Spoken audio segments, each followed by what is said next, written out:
Élève sous-officier, votre appartenance à la 347e promotion, adjudant-chef Pierre Sèvres, est symbolisée par votre insigne. Cet insigne évoque le parcours et les valeurs de votre parrain.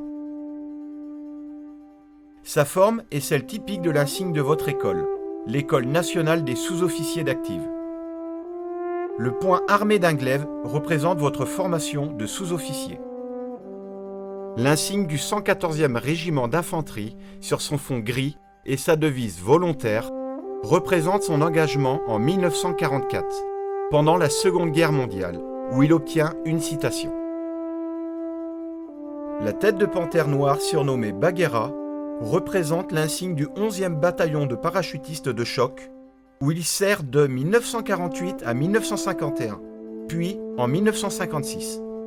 Longeant le côté droit, la fourragère du groupement de commando mixte aéroporté, aux couleurs de la croix de guerre des théâtres d'opérations extérieures, est portée à titre individuel par le parrain pour les citations attribuées au GCMA obtenues en Indochine.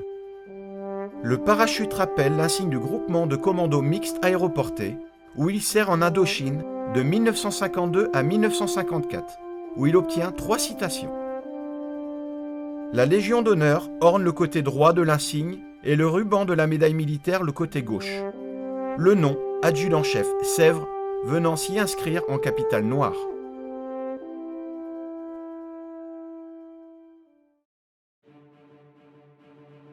Pierre Sèvres naît le 1er avril 1926 à Bosseroux, dans le département des Deux-Sèvres.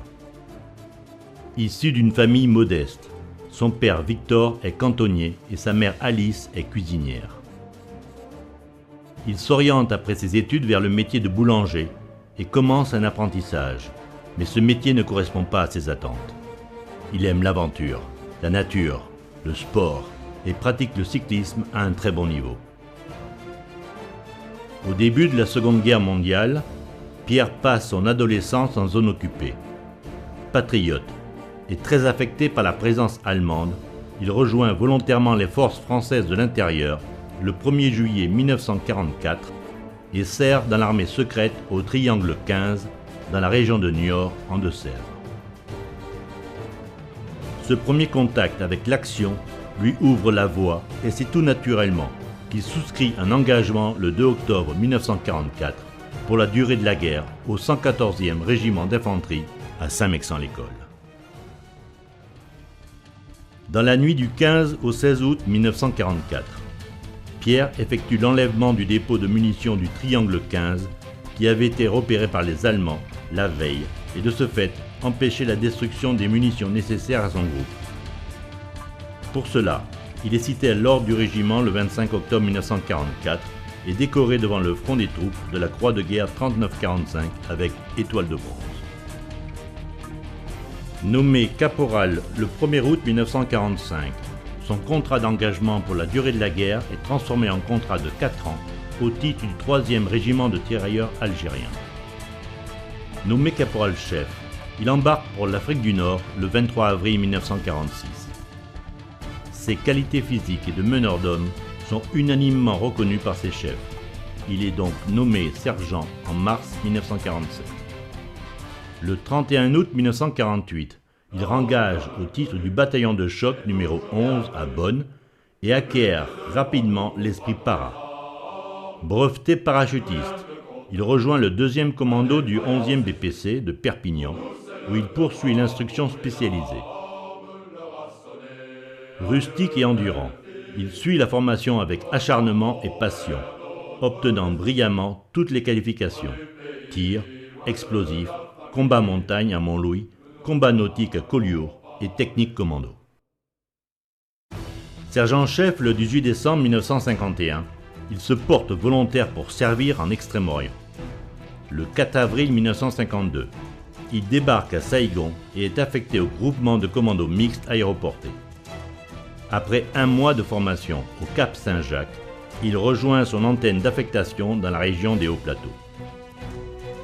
Placé au cœur de la cordillère annamique, Pierre Sèvres encadre des partisans RES, une population montagnarde très dure et hostile aux Viets. À la tête de ces hommes, Il donne dans ses fonctions toute la mesure de ses qualités de chef et d'homme de guerre. Grâce à la connaissance du terrain et la grande mobilité de son commando, il recueille des renseignements de grande valeur pour le commandement. Agissant sans cesse en zone hostile et infligeant de lourdes pertes à l'ennemi, il a, par sa détermination, créé en haute région un climat d'insécurité pour l'adversaire. Lors d'une opération, Pierre tombe dans une embuscade et est grièvement blessé au genou. Malgré cette blessure, il ramène tous ses hommes et ne déplore aucune perte. Durant ces 2 années de combat en Indochine, le sergent-chef Sèvres est cité 3 fois. Le 18 mars 1953, à l'ordre du corps d'armée. Le 9 juillet, à l'ordre de l'armée.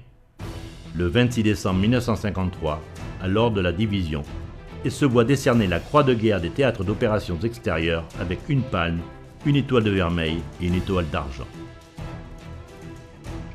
Il quitte l'Indochine après le cessez-le-feu le 27 juillet 1954 et rejoint Sercotte. Le 16 juillet 1955, le sergent-chef Pierre Sèvres se voit conférer la médaille militaire pour services exceptionnels de guerre en Extrême-Orient et il lui est également accordé le port à titre individuel de la fourragère aux couleurs de la croix de guerre du TOE attribuée au GCMA pour ses citations obtenues en Indochine. Le 23 juillet 1955, Pierre épouse André et de leur union naîtront 3 enfants. Dès son retour d'Indochine, Pierre n'a de cesse de se perfectionner dans tous les domaines du combat spécialisé. Nommé adjudant le 1er avril 1956, il sert successivement au 11e BPC à Perpignan, à la compagnie des services numéro 1 à Paris en 1957, puis au 1er BPC à Calvi en 1958. Travailleur acharné et sportif accompli, il excelle tout particulièrement dans le sport de combat comme moniteur du Jiu-Jitsu. Passionné par la 3e dimension et le saut, il obtient le brevet militaire de moniteur parachutiste. Fin 1958, l'adjudant Sèvres part pour l'Afrique du Nord pour être affecté à la 11e demi-brigade parachutiste de choc. Sous-officier de commando dynamique, il participe à toutes les opérations de son unité, notamment dans la région est du Constantinois. Il se distingue particulièrement le 12 mars 1959 à la Chefia, dans la région de Toustin, où, donnant l'assaut à une forte bande rebelle, il la contraint au repli en abandonnant ses morts, parmi lesquels un responsable politique, de l'armement et des documents importants. Pour ces faits, il est cité à l'ordre de la division et se voit attribuer la croix de la valeur militaire avec étoile d'argent. Il est nommé adjudant-chef le 1er juillet 1959. À son retour, il fait valoir ses droits à la retraite et quitte l'armée en avril 1960 afin de se consacrer à sa famille et surtout à ses enfants, qu'il n'a pas vu grandir. La famille s'installe à Saint-Martin de Bernegou, près de Niort, où Pierre exercera le métier d'agriculteur. L'adjudant-chef Sèvres a servi avec honneur et dévouement durant plus de 16 années sous les drapeaux. Vétéran de 3 guerres, médaillé militaire, 5 fois cité et blessé au combat, Pierre Sèvres a toujours été un exemple pour ses chefs et ses subordonnés. Meneur d'hommes et sportif accompli, expert en sport de combat, technique commando et parachutisme, il a toujours donné le meilleur de lui-même en toutes circonstances, suscitant l'admiration et l'adhésion de tous. Pour toutes ses qualités et pour service rendu à la France, il est élevé au grade de chevalier dans l'ordre national de la Légion d'honneur en 1977. Pierre n'oubliera jamais ses frères d'armes et ses années passées chez les parachutistes, et c'est tout naturellement qu'il rejoindra dans les années 60 le Paraclub de Niort. Il regroupera autour de lui des anciens parachutistes, puis sera membre actif de l'UNP Vendée avant de créer la section UNP de Sèvres. Il servira également comme instructeur dans la réserve de 1969 à 1978 à la 42e division militaire territoriale et obtiendra la médaille de bronze des services militaires volontaires. Pierre Sèvres décède entouré des siens le 25 avril 2003. Ses obsèques ont lieu le 30 avril dans sa commune, Saint-Martin de Bernegou.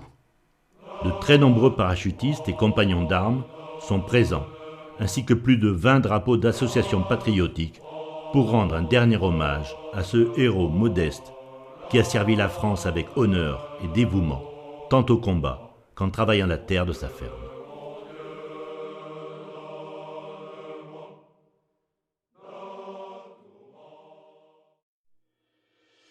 Élève sous-officier de la 347e promotion, ayez comme votre parrain le courage de risquer inlassablement votre vie pour la survie de notre patrie, la sécurité de nos concitoyens et la liberté de tout être humain. Lorsque vous aurez immanquablement des instants de doute dans vos missions futures, souvenez-vous du comportement héroïque de l'adjudant-chef Sèvres pendant la Seconde Guerre mondiale, l'Indochine et l'Algérie.